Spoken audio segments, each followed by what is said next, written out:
जब दुनिया नींद में होती है, तब एक इंसान जाग चुका होता है, जिसके हाथों में ताकत नहीं, मिट्टी होती है और आंखों में वो सपना जिसे कभी तालियां नहीं मिलती, लेकिन अगर वो टूट जाए तो देश की रीढ़ टूट जाती है। ये कहानी किसी अमीर की नहीं, ये कहानी है एक किसान की। सुबह की पहली रोशनी में जब पूरा शहर अभी भी आराम की चादर ओढ़े होता है, तब हरदेव जाग चुका होता है। उसके हाथों में मिट्टी थी और आंखों में वो सपना जो कभी स्टेज पर नहीं बुलाया गया। हरदेव एक किसान, अमीर नहीं था, लेकिन हिम्मत में सबसे आगे था।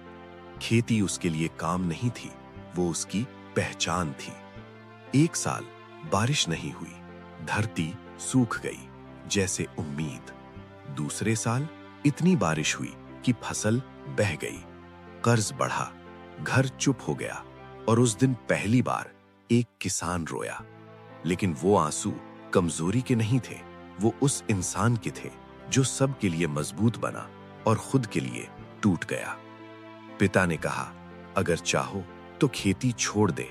हरदेव ने मिट्टी को हाथ में लिया और बोला, अगर हम छोड़ देंगे तो धरती किसके भरोसे रहेगी।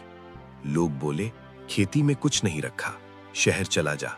लेकिन हरदेव जानता था, जो मिट्टी से भागता है वो जिंदगी में कभी मजबूत नहीं बनता।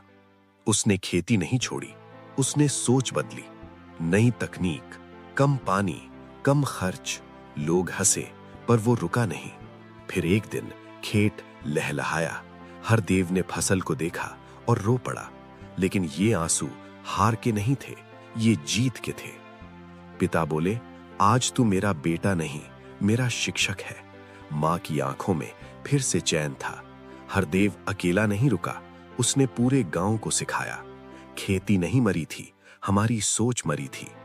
खेती कोई पेशा नहीं, ये संघर्ष की सबसे ईमानदार कहानी है। किसान कमजोर नहीं होता, वो चुप इसलिए रहता है क्योंकि वो हालात से लड़ रहा होता है। जो इंसान मिट्टी से वफा निभाता है वो कभी हारता नहीं।